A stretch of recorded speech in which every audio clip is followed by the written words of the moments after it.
Troubled podcast. I'm your host, Hillary Heron, and today we have joining us Ashley Machado. Sorry. How are you today? Thank you for joining us. Yeah, I'm so excited to be here. Thank you for having me. And all the way from, Merced. Yeah, Yep. yeah, we are on a ranch right outside of Merced, and but my husband, he grew up coming to school here in Fresno, so Okay, cool. I played water polo and swam here in Fresno, so it's at Not home. too bad. Yeah. You're improving the freeway every day. Yeah, and honestly, when you live in the country, Mm-hmm. you're driving anywhere, so That makes Yeah. perfect sense. Yeah. So what is to give our viewers an idea, what is your title currently and what exactly does that mean?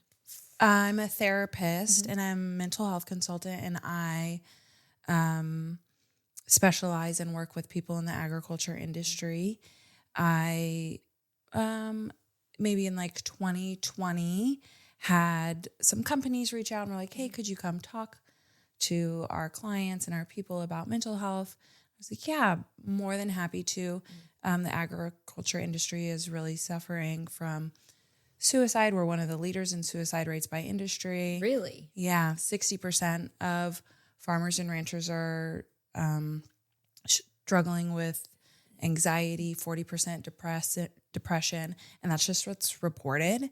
I mean, I know a handful of farmers and ranchers who, aren't seeing a therapist or aren't going to these colleges where, the statistics are coming from, doing these surveys. So all of those numbers, while astonishing, are actually only Like a portion. a portion of it. So then I kind of just kept doing it, and word of mouth kept, going and talking with different organizations and different companies. And then I ended up starting my own mental health consulting firm. And now I work with businesses, like putting in their mental health plans and different things like that for their employees. That is super fascinating. Yeah. So I had this happens every time and I get 35 questions. So I'm going to try to pick through my questions to the most impactful. Yeah. So your background is in the dairy industry, or did you grow up in the dairy industry? Yeah, I grew up, my grandpa had a dairy, and then my family's Portuguese, we immigrated here, and I always had questions like, what's going on? Why do we do what we do? And all of these things. And I think, one, being in the ag world space, we're really stoic. And then being Portuguese, it's also part of our personality, and no one was answering questions. And I think a lot of adults would just dismiss my questions a lot. So it was like a lot of small town girls, I got to get out of this small town. And I got my BA in human development in Sonoma. And then I went down to USC and I got my master's in social work with an emphasis in clinical health, mental health. And my husband, who I've known kind of my whole life, we started dating while I was getting my master's. And once I graduated, I was like, oh, he has a calf ranch and an almond farm. That's not something that can move to LA. You can't just pick that up. Yeah. So I guess I'm going back home. And so that's kind of how I ended up where I am. Yeah. All right. Well, that's really cool. My understanding of the ag industry is that it is lacking in mental health care. So did you begin practicing as a therapist and then see kind of a need?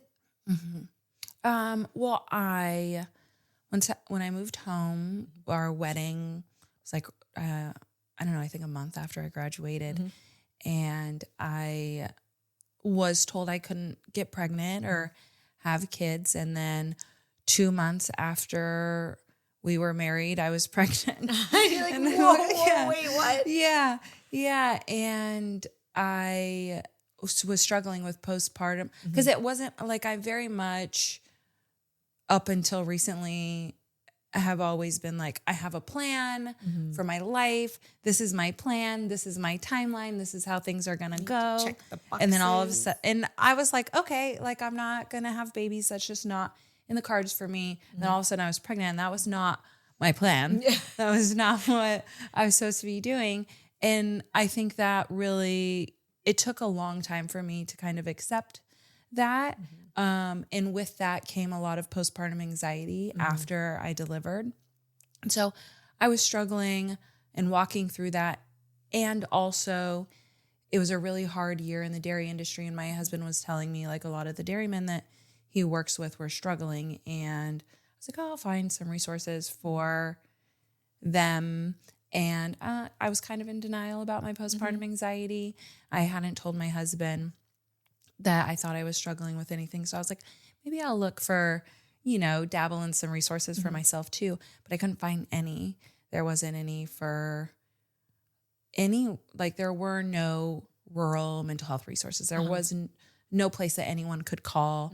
And so I was like, oh, let me call my friends in other states who are farmers and ranchers. And there was nothing for them either. And I was like, wow, this is kind of crazy to me that we as a community are feeding the world and food is essential. And who is taking care of us? Like there's no support. No support. Yeah. And the job is hard. You have kind of a lot of debt because land is expensive. Yeah. Seeds are expensive. Tractors are expensive, so that's a pressure. There's generational ties that's working with family. Yeah. That is stressful. The fact that you plant your seeds and then it rains and then your whole livelihood, like everything is lost. That's stressful, but then there's no outlet for it. Like how are people working through this stress? Like how are they learning different tools? And so then I just kind of started sharing online a little bit. And that's how that first business reached out to me. And I started kind of just dabbling more and more and more and more into it. No, that's really neat. When you were saying that, I was thinking that's another thing that can be super isolating because when you're living on, a lot of times when you have a ranch that size, you're living on it or farming that size, or at least from my perspective, again, limited. Yeah. And then how you're not in a big city where you can just go out or, walk down the street and meet up with friends. You're still kind of isolated and it takes planning. And so that's kind of doubles down on the whole mental health thing. Yeah. I think it's really isolating and can be lonely. You're really far from town. You're either driving a ton or it's like, I don't want to go to town to do that. So I'm just going to stay home. Then you're kind of by yourself. And I can testify to the fact that that's not good. Left to my own devices, I'm going to make myself crazy. Yeah. So when you started working with companies, I think that's really interesting. Do they bring you in to implement, you mentioned a mental health plan, and I'm really interested in what that looks like for a company, maybe not even just for a dairy, but for any ag business, but for any business. Yeah. So I come in, I have a couple of different packages that I offer, but essentially I'll do like once a month classes and I teach on the topics. Then I offer some leadership coaching for their C-suite team or their high leadership teams. And then like once a week kind of like email goes out that just kind of is like, remember when we talked about this, how are you implementing it in your life? Just for people to have a space to learn and grow and build that rapport and community within your workplace because you spend a lot of time at work, and opening up people to have conversations and to be able to connect with the people they work with and within themselves. We perform so much better at work if we are taking care of our mental health and our well-being. So, sorry. No, you're good. Please. The, C-suite and leadership team, they do see a result on the financial end too, because the employees are maybe more productive or they're able to communicate more. They're more innovative. They're able to offer more ideas and things like that. Are you finding that it's been well received with the companies that you're working with? Like with the employees, are they enjoying it? Yeah, I would say these companies are reaching out to me because they want to make a change. These companies are typically more on the innovative side, more saying how this can be impactful.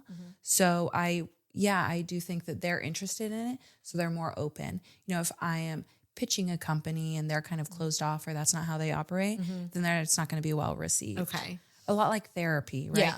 You can't make someone go to therapy or do therapy and then it be impactful. They have to be willing and ready for it to be impactful in their lives. There has to be some sort of buy-in. Yeah, definitely. Yeah. That's really interesting. So you were talking about word of mouth. Do you have like I'm guessing that if ag is it sounds like it's with the suicide, is it a suicide rate, or is it like, I'm trying to extrapolate from what you said. Is it, you have a high occurrence of suicide? Yeah. And now I lost my train of thought. Of course I did. You're gonna have to cut this whole little part out because good, because I can get a little cough in. Yeah. And sorry about my Christmas doorbell. So how do I want to ask this question? You're seeing a high occurrence of suicide. I'm assuming that companies are lining up to make a difference in their employees' mental health. Is that what you're seeing, or is it more, it's still pretty stigmatized? Yeah, I would say people say, yeah, this is an issue, or yeah, I know someone, but it's really hard. Like, I don't see too many companies taking that first step. They want to, but cash is kind of always tight in the ag industry. It's just the way the industry works. Like, you either get like a large payout at the end, it's just, money isn't necessarily fluid in the ag industry, and it does cost, to implement these things. And I don't feel like businesses are buying in too much to it yet. I think it's going to have to be like, there's going to need to be a bunch of companies that are slowly buying in, and then eventually the industry will buy in. Right now we see it more on like the individual side. Like the families are really buying in because they are largely impacted. And companies, I do think eventually, you see these companies like Google, TikTok, all of these kind of tech companies and finance companies, these bigger companies, they do have corporate wellness plans implemented because they do see the return. Eventually, I do think agriculture will be there too. And some of those companies have endless budgets and very little overhead, but my grandfather, my mom's dad, was a farmer for a while. He was a serial entrepreneur, but he was a farmer for a while. And thinking about the generational part of it really, really interests me because if your frame of reference is, so you're working with your family, right? Like let's say you're working with your family, you've got generational stuff, you've got all the things going on. Why would you not take that next step? Why would you not say, hey, I know that this is a resource. I know that this is something that can make my life better, but are you having to kind of talk people into it, or do you is there enough interest in it that it's? I would say people don't take that step because to take that step, you have to acknowledge that there's a problem. And that feels vulnerable and scary to people. Yes. Yeah. That is pinpointed that very well. Yeah. It feels scary to say like, we're having trouble communicating. Like it feels scary to say like, I feel sad. It feels scary to say like, this feels overwhelming to me, especially with the family tie-ins, because it's like my grandfather and my great-grandfather, they built all of this. And now I feel overwhelmed. And I can't handle that. There's a lot of shame that comes with those statements and with that. So I think that holds people back a lot from asking for help. Do you see that kind of play out at like in your family? Because you have a frame of reference to it, are you able to be like, hey, I see this in maybe your husband or somebody close to you and avoid it a little bit? Or is it something that you guys are kind of like separate work, your work, his work kind of thing? Well, I always say I am a therapist, but when I'm at home, I'm a wife and I'm a mom. So I am also just trying my best in those roles. I think, which are overwhelming in and of themselves. Yeah, exactly. And I'm just trying my best. So, but when I'm at home, I mean, it's taken a while for me and my husband, if I'm going to be honest, to get to a place where it's like, hey, these are some things that I've noticed. How are you doing? Is this affecting you? Like, how are you feeling? And him to be receptive and to not be like, no, I'm fine. Like, this is my business. Like, this is like not a big deal. Yeah. And it's really been a learning lesson for me to understand, like, that's his process that he's working through. And I'm not here to control him. I'm just, if I'm going to recognize something, I'll bring it up to him, and then it'll be his choice if he wants to work on something, as is the same with me. If he recognizes something in me, like maybe like when I was struggling with postpartum anxiety, for a lot of it, I was like, no, I'm fine. What are you talking about? Like, I'm a therapist. Yeah. Like, I'm fine. I'll diagnose myself. Leave me alone. Yeah. Like, what are you talking about? And it took for me to really realize, like, oh, something is going on and I am feeling overwhelmed more often than I'm not feeling overwhelmed. I'm crying a lot more than I'm not crying. I'm feeling really agitated. I don't think that this is how it's supposed to be. Like, I don't think like just because you become a mom, you act this way. I think I need some help. And is something that we are walking through, where it's like, I am a therapist, so I do tend to recognize things a little earlier on. And for him, like, it's not my job to be his therapist. Yeah. And he just recognizes, when he's ready. And again, vice versa. Well, and it's your partner. It's the person that you've chose that you're a little more vulnerable with. So you recognize different things in them. And I ask in my own little reciprocation of vulnerability. I grew up in a family business. I worked in the family business for most of my career. We recently sold the company. But my husband would be like, hey, you've been kind of a demon last week. Like, is everything okay? Yeah. And I'd be like, everything's fine. Everything's fine. Just dealing with things. Okay. Just dealing with things at work. It's fine.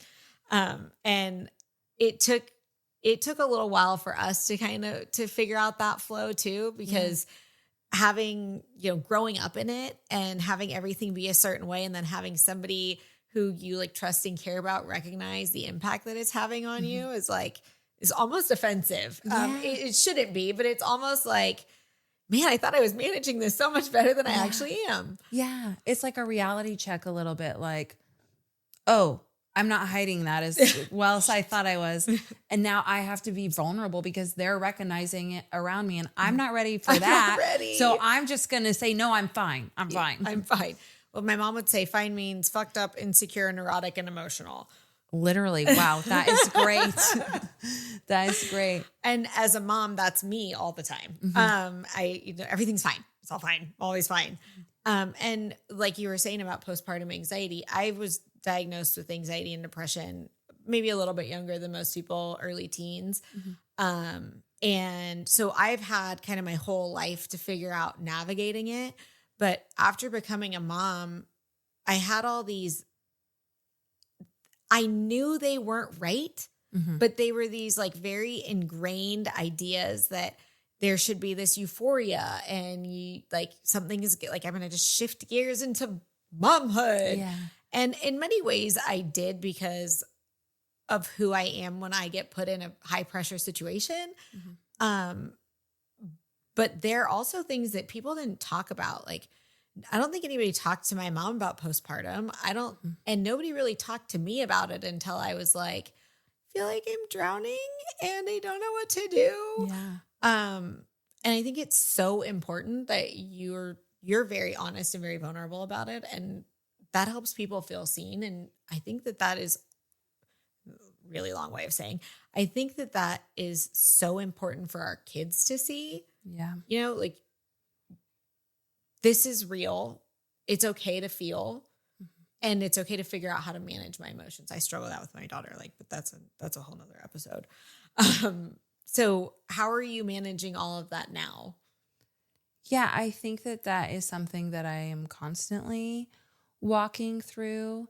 I grew up in a home where it was like very like, figure it out, you're fine, which I think it served me for a long time. I was able to get my master's. I was a college athlete, all of these things. I pulled my bootstraps up and it was great. Yeah. And then, but doing that, suppressing a lot of what we're going through takes a lot on our body. It's a big toll. It's a lot of energy to suppress and hold stuff down and keep going and not acknowledge what we're kind of going through. And then I think when I became a mom, that's when it kind of all came out, and that looks different for everyone. Yeah. So I like to say, like, we have this shelf. We all have this shelf, or, the drawer in your kitchen, and it's Your full junk of drawer? crap. Yes. Right? That's what we have that in our body. And it's like, I don't want to deal with that. I'm going to put that on the shelf or in the drawer. That conversation, I'm not going to deal with that either. It's going to go right here in this pressure cooker. Yep. I'm just going to put that away. And then all of a sudden, when your family is bothering you and work is a lot, or your kids are standing on your feet, the TV's on, your husband is like, hey, did you get ketchup at the grocery store? And you're like, fully overstimulated. yeah, I don't know if we can cuss on this. You already did. So the fucking ketchup, like what? No, I didn't get the fucking ketchup. Did you get the ketchup? Yeah, why don't you go to the store and get it like all comes crashing out in those moments. And so what I try to do is just, before I get to that moment, is to like do a breathing exercise or really write down like what is going on, because I'm starting to sense in my body, like my eye will start twitching. Oh, I got one of those like, too. That's like my body's internal response. Like, girl, you ignored all the other signs. Your eye doesn't work. Your now. eye is twitching. So you got to figure this out. Like, when I start noticing that, then I'll, do a breathing exercise or write something like, what is going on? Who, what, when, where, why, how, like, why is it going on? How's it going on? Like all these things just kind of help me process. And I do think the more vulnerable we are, with people who we feel safe with, the more it does give permission for other people to be themselves too. And we often think like, oh, if I talk about it, it's going to make things worse. But the more we push things down, the bigger the shame grows. And if we talk about it with people we love and trust, it does take away the shame and the heaviness that we feel when we're trying to suppress different things. I kind of liken it to a fire. Like the fire is burning, and if you have like some embers, you're afraid that like if you give it oxygen, like almost if you give the negativity oxygen, the fire is going to grow. Yeah. I learned pretty young. I have to get it out. I have to like talk about it. And you use the who, what, when, where, why kind of how kind of analogy. Is that one of the tools or one of the main tools that you kind of exercise to help yourself? I would say my main tools are the 5-minute journal. It's on Amazon. It's like $30 or something. It really focuses on gratitude. I think there's also like I know there's like a affirmation part in there. So just really like boosting your gratitude and your affirmation. So then your brain starts to like look for those things throughout the day. The journaling, like I said, who, what, when, where, why, how. Also different breathing exercises and like walking, getting some exercise in, and sleep. And all of these things, I know people are like, oh, that's normal stuff. Like, that's not going to help me. But it really does help us so much. And I also know as a mom, when someone tells me, oh, you need to get 8 hours of sleep, I'm like, have you been to anyone's house that has young children at any point in time? Because I don't think I've slept since my 5-year-old was born. Through the night, actually, maybe like 2 times. She just is not someone who sleeps through the night. She's just one of those. Yeah, and that's her MO. So just making sure instead of like going to bed at 11 p.m. because you've been scrolling on your phone on the couch and you're too tired to walk upstairs, not speaking from experience, that you're getting to bed at a decent time so that when they do wake up, you at least kind of have a little bit of bank of sleep. But I think all of those minor things can be construed and like overrated but they really are so essential for our well-being. And I think a lot of people, if they really focused on gratitude, getting enough sleep, breathing exercises, and exercising, journaling, they would really see their mental health take a turn. So if they have like big T traumas, then yes, seeing a therapist is probably going to be essential. But if that feels scary, calling a therapist or seeing a therapist, starting with those things that you can do at home, I think are really important. And what I use. I think that's really, really great advice. And in your journey getting to where you are today, have you had rewind a little bit, talking about the dairy industry, or not dairy, agriculture in general, it does not sound like there were many opportunities for you to have mentors in this, particular niche. Was there anybody that you were able to lean on, or anybody that was pursuing something similar where you could have like an exchange of ideas at least? I haven't found that person yet.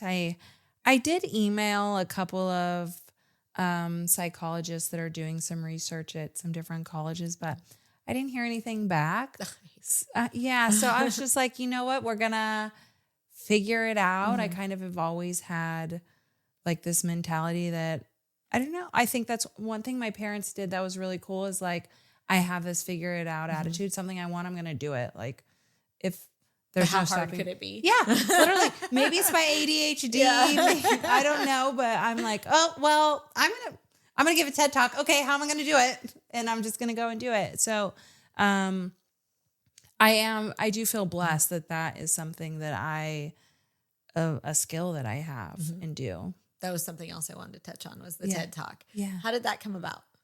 I saw it on LinkedIn, like, oh, we're looking for TED speakers.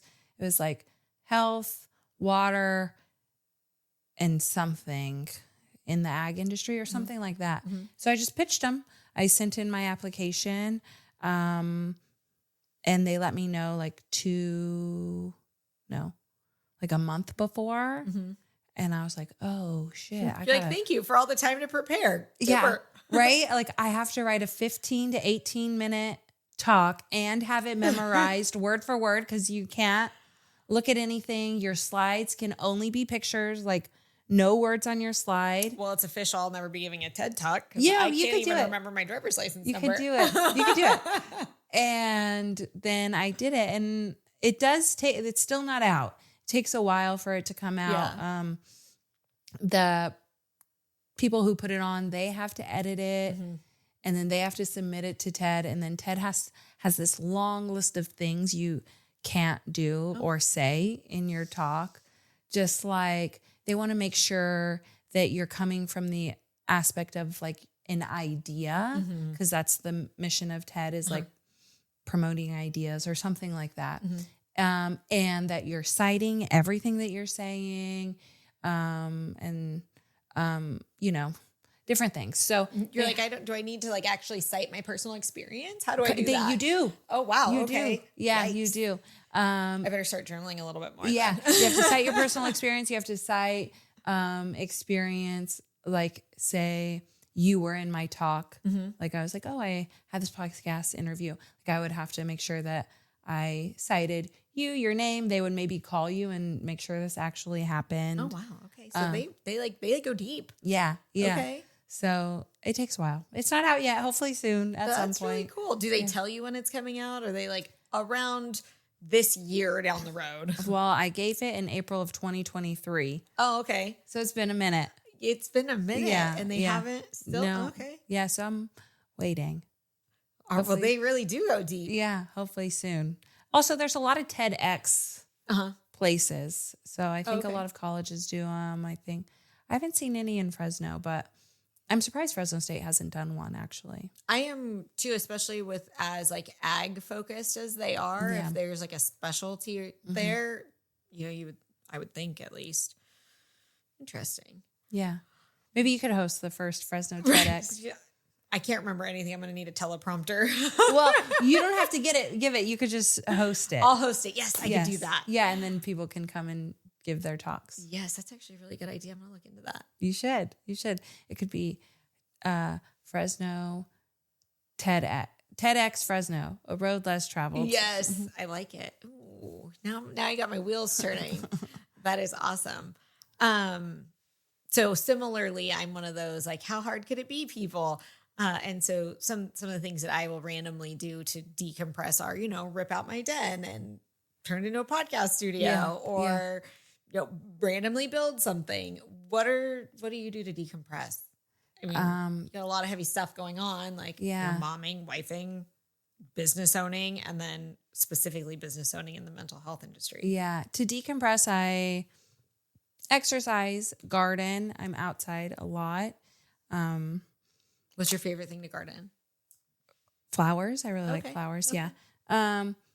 And growing some fruits and vegetables. We have a box that has permanent strawberries and chives. I like that because the butterflies come, the hummingbirds and the girls will go out and randomly pick a strawberry and we hang out and stuff. Yeah. I've recently, my Botox ladies told me that I have to start wearing sunscreen more and being more diligent. So I'm like wrapping a scarf around my neck and I have a big hat when I go outside. Those are things I do to decompress. I've noticed like when I am like, oh, I got a harebrained idea. Let me paint this. That's normally when I'm trying to avoid something. Valid. And so I did that in my office last year. Actually, I was like, I'm painting all the window panes and the bookshelf, this blue color. It looks fabulous. But I was like, oh, what am I avoiding? Because I'm doing this. Whoopsies. Yeah. Yeah. I mean, there's a place for that too, right? There's a place for the avoidance as long as it's not like a cancel. Right. As long as it's not like a stuff, literally putting it in a pressure cooker and putting it away. Yeah. Got to kind of go back and figure it out. Yeah. Yeah. I think that if there's a lot of things that are out of our control. So if we're, being patient and waiting for something that's out of our control, go paint your cabinets. But if you are painting your cabinets because there's a conversation that you need to have and you're avoiding having that conversation, maybe sitting down and evaluating kind of like what's going on. But we can't deal with everything right away in this moment. We have to, like the people we're talking to or whatever's going on, we have to make sure that they're ready to have a productive conversation or whatever it is that is going on. Like there are some things that are imperative, life-altering, must be attended to right this second. But most things you can get yourself a little more comfortable with before you go that route. Yeah, I would agree with that. I don't know. You have to go that route at some point, right? Yeah, yeah. But, making sure you know where your headspace is before you kind of jump in to a conversation or a situation or whatever it is that has to be done. Gathering yourself and knowing where you are first. I think that's totally appropriate and fine. So what is a piece of advice that you would leave our listeners with today? Or a couple pieces if one is too limiting. Yeah, I think that this is going to sound kind of crazy. This lady I like kind of crazy. That I know, she is very spiritual. And she recently, I was walking somewhere and I saw her and I was like, oh, hi. And she beelined for me. And she was like, I feel like you're going to have another baby, all of these things. And I was like, wow. Oh my gosh. But she said this thing and she said, you've been kind of controlling your life a lot, which, I am a mom and a wife and a business owner. Yeah. So I have been doing, trying to control things. I have been doing that. And I think a lot of people try to do that. But she said this thing that it was like, you have to be brave enough to be free. And I can't stop thinking about that line. I think we suppress who we are sometimes because we're scared what other people are going to think. We suppress our feelings or emotion because we're scared what other people are going to be thinking. But if we like stand in who we are and believe in who we are, it really is this freeing experience that it's like, no matter what comes my way, I'm going to be okay. I'm going to figure it out. And I really have been thinking about that a lot. And I think that goes with a lot of things. I think people can take that in any way that they want. So I would say maybe that is my piece of advice. I really, really love that. And I'm probably going to noodle on it later when I'm sitting in silence. Yeah. Because I think it is super important. And I think with the prevalence of social media, which obviously, you know, we're seeing really impacts mental health care, mental health and mental health care, being brave enough to be yourself in a world where, you know, you're supposed to appear a certain way in a bunch of little squares is, I think that's really, really good advice for literally everybody who's trying to function in today's world. And even if they're not on social media, like being brave enough to be free to stand up for what you want at work or in your family or in different things. I think that, I don't know, I keep thinking about that line a lot. I think that's something really great. I hope everybody listening noodles on that. Thank you for that. Yeah. And thank you for being here today. I really appreciate it. I loved our conversation. Thank you for having me. Me too. A huge thank you to our incredible guests for sharing their stories, wisdom, and breaking down barriers with us. If you enjoyed today's episode, don't forget to subscribe and leave a review. Your support means the world to me and helps spread the word about the amazing women paving the road less traveled in male-dominated industries. If you have suggestions for a future guest or topic you'd like me to explore, please reach out on social media. I'd love to hear from you. Follow me on your favorite social platform for updates and behind the scenes. Keep pushing boundaries, challenging norms, and lifting each other up.